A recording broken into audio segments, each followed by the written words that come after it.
You ask Tiger to solve. This deals with linear equations with one unknown.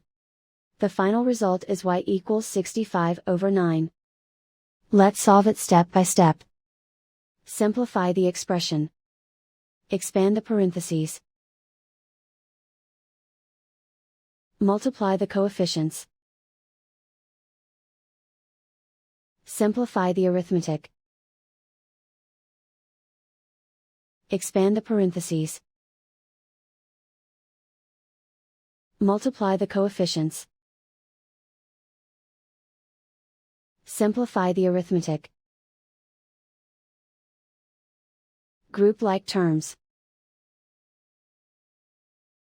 Simplify the arithmetic. Group all constants on the right side of the equation. Subtract 65 from both sides. Simplify the arithmetic.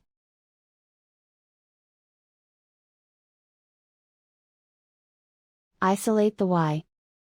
Divide both sides by -9. Cancel out the negatives.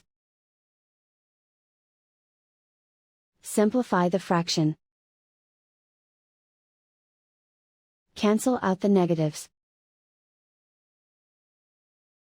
And so the final result is y equals 65/9.